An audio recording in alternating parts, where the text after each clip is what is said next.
Good evening, Nev Roberts with the latest news. A 20-year-old New Zealand Navy diver has died in a decompression chamber after being pulled unconscious from the water during salvage work on the crashed Australian F-111 fighter bomber.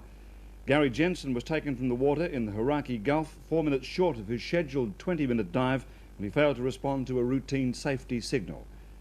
Perth CIB have appealed to the public to help track down a cold-blooded, maniacal killer they believe to be responsible for a West Australian killing and the Mount Isa triple murders. The Perth CIB chief believes the only way they'll get the man is with public support.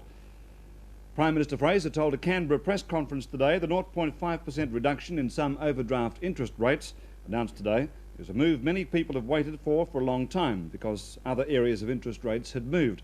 However, opposition leader Bill Hayden said tonight the benefits for most small businessmen are likely to be illusory because money must remain tight given the declared policy objectives of the government.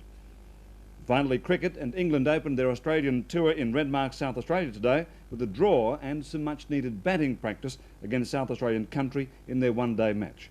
England declared at 4 for 199 and at the close of play country were 6 for 137. That's the latest news. I'll have more for you after On the Buses.